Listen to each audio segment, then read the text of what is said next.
Whoops, there goes gravity, and Travis Kelce has had a bit of a hiccup. What happened? Where is he? And what's this game going to look like possibly without him? We're going to find that out today with Matt and Derek from ChiefsDigest.com on Locked On Chiefs. From the land of the free and the home of the Chiefs, this is the Locked On Chiefs podcast. Welcome back, everybody. Thanks for making us your first listen of the day, especially on this topic.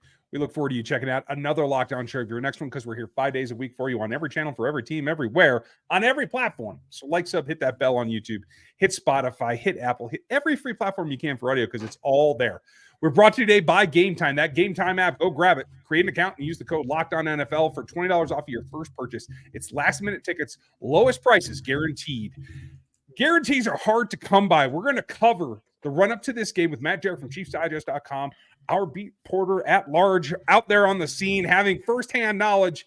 This is going to get very interesting. Later, we're going to talk about how this Chiefs team can try to stop what's going to happen from the Detroit Lions with Chris Jones out. How do they change their offense? But Travis is the story of the day. Welcome, Matt Derrick. I'm Ryan Tracy from Rogue Analytics and Performance Consulting, NFL33.com, and RGR Football. Matt, this is something that you never expect on a day when the team is practicing basically at a walking pace through a 10-10-10 that really doesn't put a lot of stress on the body to have a hyperextension injury, and that is what we understand it is. How surprising is that for you?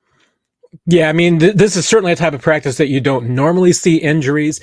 And anybody who has been to training camp and you've seen a 10-10-10 practice, it's what Andy Reid calls, you are servicing the offense and the defense. There's not contact, there's no pads, anything like that. It's a brisk pace, but like you said, it's not full speed. It's really, you're just running some of the plays that are in the game plan to kind of go through it, get your timing down, all of those things, and just make sure everybody knows their role. I mean, it is a dress rehearsal practice. And so there's no contact, there's nothing, nobody's trying to tackle anybody, there's nothing that's going on. So yeah, I mean, to have a play like this, I mean, it's a fluke thing. It can happen anytime, but this wasn't a type of play because Travis Kelce got hit or anything of that nature. This was just, unfortunately, either foot goes down the wrong place, it slips, something can give way. You never know. This is kind of a bad luck kind of thing. But couldn't happen at a worse time for the Chiefs, because when you're starting to give you 48 hours from game time, you don't have a lot of time for recovery. No, and especially when we've been through this for the last 6 months since the Super Bowl. The offense flows through Travis, trying to supplement him with this slew of wide receivers to try to take up some of the slack. Your number one option has been hurt himself with a knee ailment. Kadarius Toney out for a prolonged period of time, was back at practice in the last couple of days, was limited, but still there. But that's a spot where you want to have your prime target ready.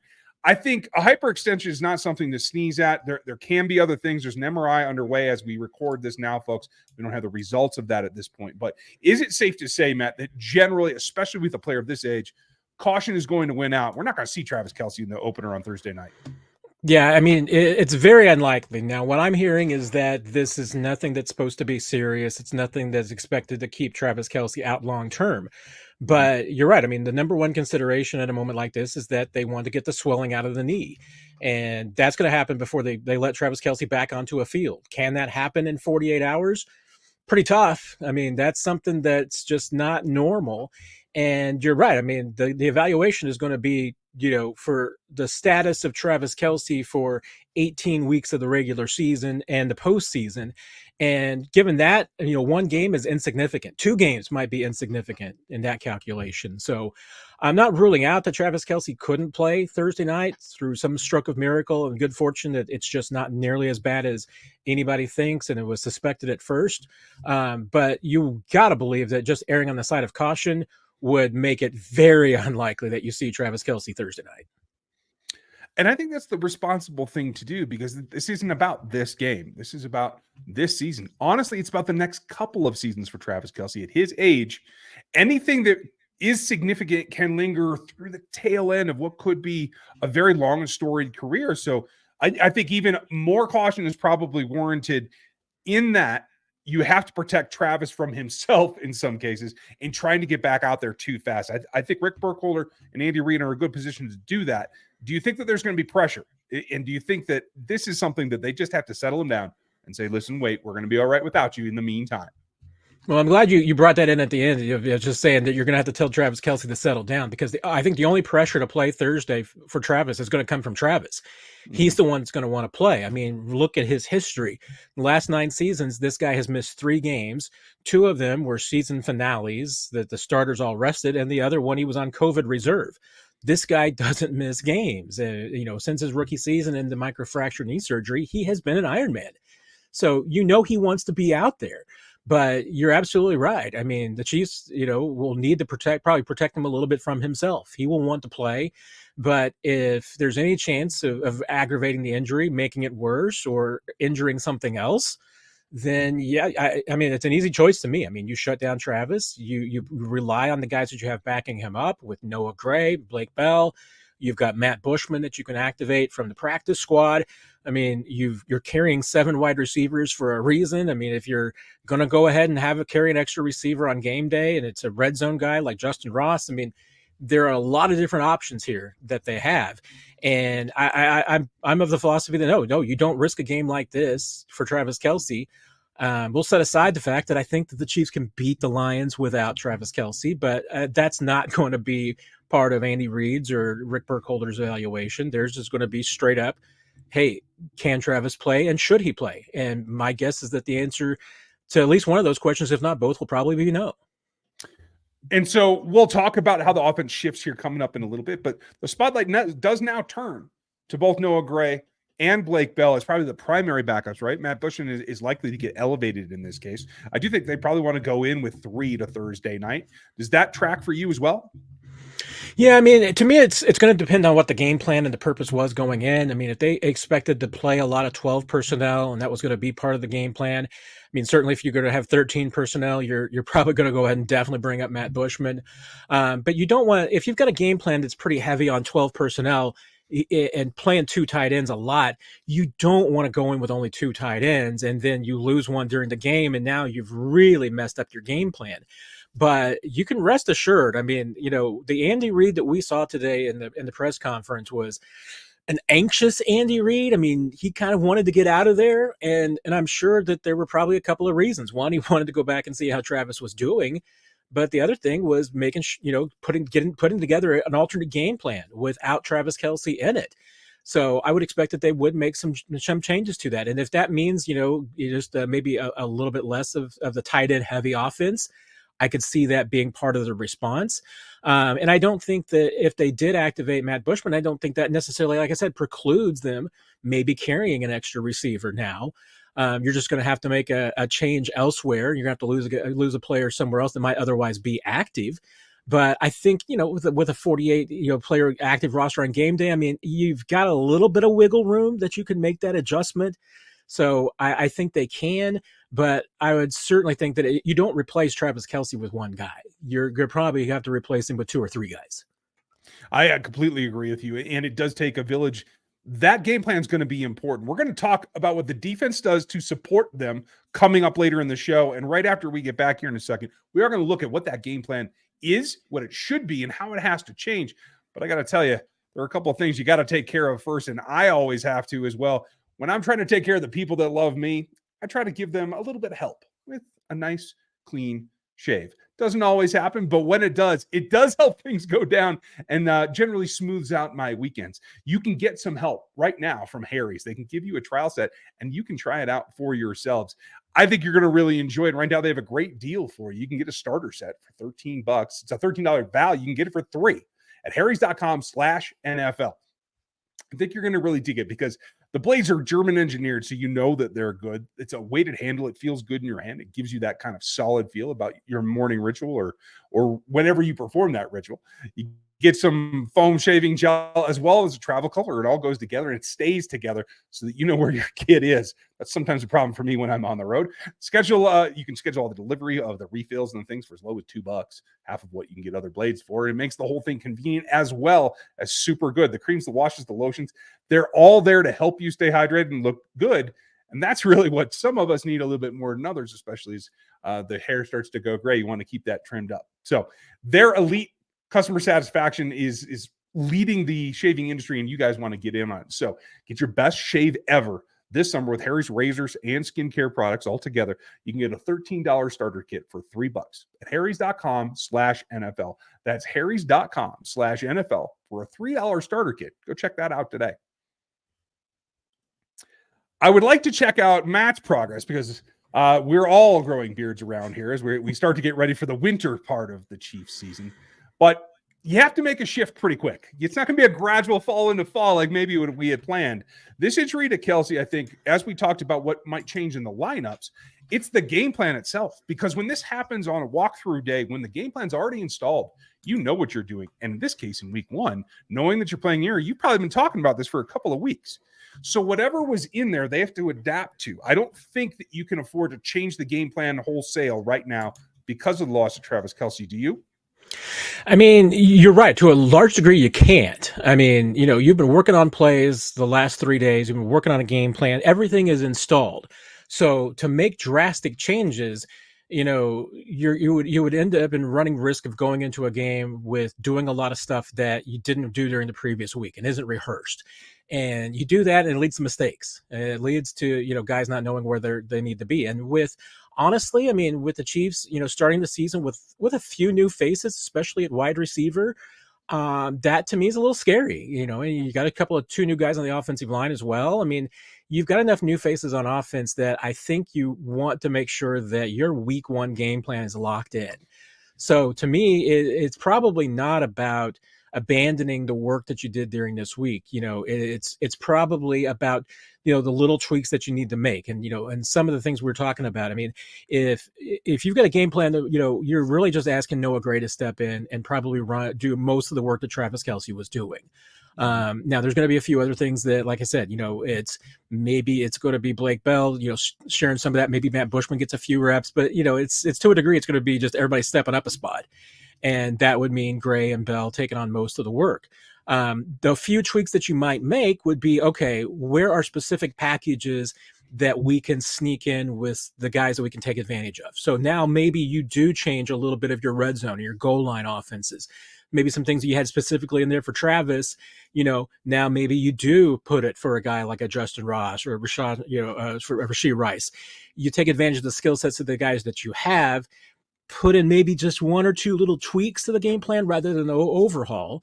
And that's something you can do. I mean, you can do that the Chiefs will have a walkthrough on Wednesday. So that's normally just your final dress rehearsal. You're buttoning up everything you worked on during the week, but it's not to say that you can't sneak in a couple of plays here and there. And remember, I mean, a Chiefs game plan has a few hundred plays and elements built into it. So it's not like the Chiefs are going into this game plan with 60 plays or something like that. And now they got to switch it out and put in 60 more. No, I mean, everything's on the sheet. The guys can run it. Noah can run it. It's just a matter of, can those guys replicate some of the things that Kelce does? And most importantly, though, is that they can't replicate the improvisation that Travis Kelce brings with Patrick Mahomes. Mm-hmm. Noah Gray can do a little bit of that, but not like Travis can. I mean, those two guys are just on, they share a brain sometimes, it seems like, about knowing what the other one is thinking. And that's the one thing you miss. I mean, you're going to miss, the opportunity for your tight end, your safety blanket, just your security blanket, your whatever you want to call Travis, of just, being in the right place in the right time, because he's so instinctual. You can't expect Noah Gray to do that. Yeah, I think that is a hard reach.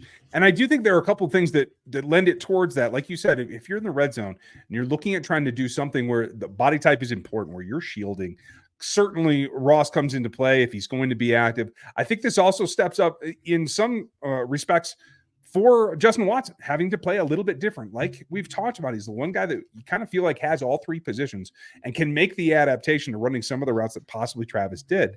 I think when it comes to the 4-vert game, and they're going to run it, I think Watson might be the leading candidate for some of those route combinations if you can disguise the personnel package. But my question to you comes to Rashee Rice, because when it looks at all the little drags, all the little things that Travis does underneath, I tend to look at Rashee Rice as the guy that might be able to take up some of that slack. Do you agree with that, or would you hold off on Rashee so far? Yeah, and that's the really interesting part of it, because, the way that it's been explained to me and the way the Chiefs have talked about their receivers is that they've got guys who are week in and week out kind of guys. So, Sky Moore, Marquez Valdez-Scantling, Right now, I'll say Justin Watson. I mean, those are your three guys that right now, have a full game plan. I mean, they're expected to be out there for most, if not every snap. They can play every snap. They're in there for every play that's on the play sheet. Kadarius Toney right now, I would imagine, is only a few packages here and there. I mean, they're going to have him on a snap count. I don't think you're going to see him as probably one of the top three receivers in snaps. I mean, I think they're going to want to ease him in gradually. So he's probably in that category. The rest of that group, and maybe Richie James is the exception, he's probably a guy that knows this offense well enough that he can be a backup at a lot of different places, and you may even have a few things in there just for him. But specifically with Rashee Rice and Justin Ross, I mean, you get to a point where you can't cater to everybody. You've got only so much bandwidth of practice time and game planning time. So I fully expect that it's going to be usually a one or the other with those guys. Now, if the Chiefs were going into this week with it being a Rashee Rice game and they've got two or three, packages in there specifically for him and none that were prepped this week for Justin Ross, they may just decide, we're going to stick with this. I still think there's a chance that, just needing some of that, you may say, here's a few plays that we know that Justin Ross has down that he can do, doesn't need a lot of prep time. There's some back shoulder things or some jump balls. This is, we can put these little elements in. Ross can do that. And so maybe we're going to need him for a half dozen plays. But that's the way the Chiefs are going to be on most weeks, is that, they've got 3 or 4 receivers who are every down kind of guys. And the rest of them are, game plan and package specific. And it doesn't mean that every week that they're going to be active. And there's going to be some weeks that they're not part of the game plan. And, not knowing for sure how they were planning on dealing with Detroit could change that a little bit, but that's the way it's going to be. And, it could very well be that they decide, it's just not worth shoehorning in a guy on no notice when they haven't had a chance to practice anything during the week. Am I too optimistic that this might even allow the Chiefs to go a little bit more run heavy and attack what I think is the middle of the defense that Detroit can give up some yardage? Is that a possibility, or is that too far gone with where the game plan was prior to this morning's walkthrough? Yeah, I don't think it's that outlandish at all. I mean, I think that's definitely a possibility. I mean, we know Andy Reid going to run the ball a certain amount. I mean, it's not always going to be a heavy part of the game plan, but that's a distinct possibility. And remember, I expected they were going to run a certain amount anyway, because against a team like Detroit, and especially with Aiden Hutchinson, I mean, you're going to have to run the ball a little bit to slow him down. I mean, you can't let that guy tee off on Mahomes. So, you're going to have to do a little bit of that. And if the Chiefs run the ball effectively early, I mean, they'll stick with it. I mean, it's not a case that I expect that Andy Reid's all of a sudden going to go into a turtle shell and run the ball 80% of the time or anything. But if they have some early success, I don't think they have any problem sticking with it. And, the only part of that to me is, questionable is, how much of that's going to be Isaiah Pacheco, how much is going to be Clyde, how much is going to be McKinnon. I think you will see Pacheco and Clyde doing a little bit of, work share, load share, until they get Pacheco fully up to speed. I think he'd also be on a little bit of a snap count, but they've got a lot of trust in Clyde, and he did the bulk of the work for training camp, so I don't think there's any worries about him there. Yeah, I have to agree. And it's making those adjustments and how the Chiefs are going to have to do it on defense. I'm going to tell you more of the individual matchups here in the next day or two as we get back with Chris and we prepare for Thursday night's game. So be there. But what does the defense do and how do they take care of it? It's one answer, because it's almost here. And if you want to go see it, you can get in because it's game time. Getting my tickets for Arrowhead is always tough, whether it's pre-planned or last minute, which the way that I work is generally the way that it goes. Last minute tickets are always a challenge, but particularly when you're coming off of a Super Bowl, they are hard to find. But we have an answer for you. It's flash deals. It's last minute options. It's easy to find buy tickets anywhere that you want within the stadium. As long as they're available, it's Game Time. And it is the place to get last minute ticket deals anytime you need to. Forget the planning months in advance. Or if you just didn't think of it ahead of time and you have a last minute opportunity, go ahead and grab it. Get the deals on the tickets that you need the day of the event even. They're flash deals for tickets on not just football, but all kinds of events, including music and other sports, the whole 9 yards. The guarantee means that you're always going to get the best price, no matter what. If you find tickets in the same section in the same row for less, Game Time will give you a credit of up to 110% of the difference. Get those images before you buy the seats so you know where you're going. You know what it looks like. You can get them in a matter of seconds. So check out Game Time. Just download the Game Time app right now. Create an account and use that code LOCKEDONNFL. Get $20 off of your first purchase. Terms apply. And again, go to Gametime, the app, get the account, and use that code LOCKEDONNFL for $20 off right now, today. Last minute tickets, the lowest prices guaranteed. As we are here live and recording this, we have gotten confirmation from a couple of sources out there in the world that it looks like Travis has avoided any injury to the ACL. It's according to Adam Schefter and James Palmer. So we're going to treat that as though that's corroborated information, folks, and breathe a collective sigh of relief.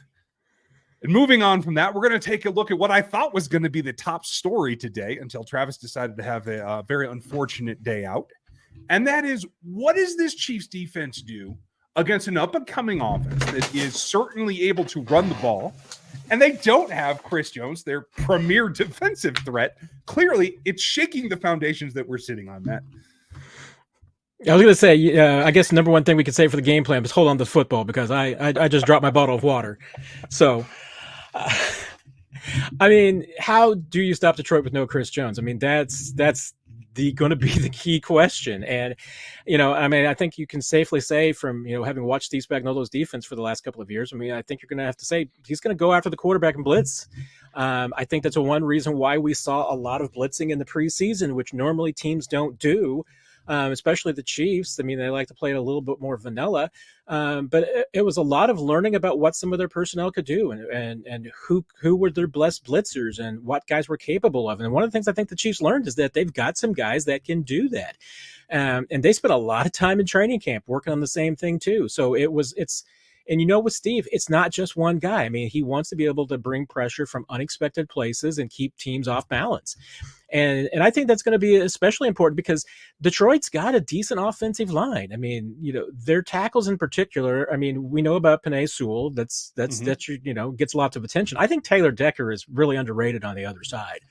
I think he's a lot better than certainly the attention that he gets. So there's a couple of decent bookends there, and so it's going to be difficult to get pressure off the edges. Now it's going to be difficult to get pressure on the inside without Chris Jones. So where's it going to come from? I mean, you're going to have to bring guys from different directions. And that's why I'm going to be interested to see in a couple of guys how much they play. And Drew Tranquill and Shamari Connor are a couple of those, because those are two guys that the Chiefs really focused on a lot in their blitz packages. Both, probably going to be third down package kind of players. That the Chiefs are not afraid to bring additional pressure on first and second down as well when needed. But the fact that you've got those two guys in particular, but Trent McDuffie and L'Jarius Sneed, I think you're probably going to see Leo Chenal with a little bit more blitz, responsibilities this year than last year. Nick Bolton, Willie Gay got that capability. The Chiefs can truly bring direct, pressure from different directions. And the first thing we're going to learn is just if they can get pressure with four. If they can, I mean, they're going to be fine. I'm not expecting that to be the case. I mean, I think they're going to struggle with that. But if they can get some pressure and if they get some sacks, from some other guys, that's going to be absolutely key in this game, because you cannot let Jared Goff just sit back and pick you apart. We've seen that story before. If he gets rolling, this can turn into a shootout. And I don't think the Chiefs want to get into a shootout. I don't think so. The NFL might love it in the league office, but we don't want to see it here in Kansas City. And my question comes back to Dirk Wharton has been limited all through preseason here. Had a limited practice on Monday. Was full in the walkthrough here on Tuesday, and that's okay. But can we expect much from Dirk Wharton in this first ball game? I tend to think no, but the answers at tackle in particular are very limited. Do you expect that he can play a full game as he sits right now? Yeah, I think that's going to be a big part of the equation, is just, how much they do feel comfortable with him. He was a full participant on Tuesday, so that was at least a step in the right direction, but he was limited earlier in the week. So, and Wednesday's practice report is going to be an estimation. It won't actually be a full practice on Wednesday. So we'll see where it is there. But no, I mean, I do expect he's going to be on a little bit of a snap count. Then there's the question of Neil Farrell. How much is he going to play if he plays? Because he's brand new. How much has he picked up in order to be in there in that rotation? I mean, that's at least a position where I don't think they're afraid to throw them out there, without a whole lot of prep. And he has had a training camp. So, fatigue and stamina is not going to be an issue for him. It's just going to be understanding the defense. But yeah, I mean, then you get into some questions, and I'm curious to see if the Chiefs do bring up Matt Dickerson this week. That's a possibility. I think that they could elevate him from the practice squad. We'll see if they bring some numbers up there. They've experimented too with Malik Herring. I mean, that's probably a guy that you'll see a lot more on third downs inside, but anybody, I mean, Mike Dana too. I mean, they're not afraid to move their defensive ends inside on passing downs, and against the Lions, almost everything might be a passing down. So maybe we do end up seeing more edge rushers out there than tackles most of the time, especially in the sub packages when they might be taking a tackle off for an extra defensive back. Well, that's my actual concern. If it doesn't go that way, if the Chiefs start slow on offense and they're not putting up points, and the Detroit Lions are able to keep Jahmyr Gibbs in the ballgame, not just as a pass catcher, but as a runner, he's a very, very good weapon. Even though a rookie, I feel he can have a season very similar, if not surpass Isaiah Pacheco's rookie campaign. That comes down to stopping the run inside, and that I think relies on Keandre Coburn to put in some reps. We know that Farrell's a one tech. You're not going to get a ton of pass rush out of him, same as Derek Nottie. If Dirk's not able to go, you got to have a bit of both and a little bit of girth there. Is it Dickerson? Would you think that Danny Shelton has any chance to come up for this particular game if they do feel the run is going to be exposed?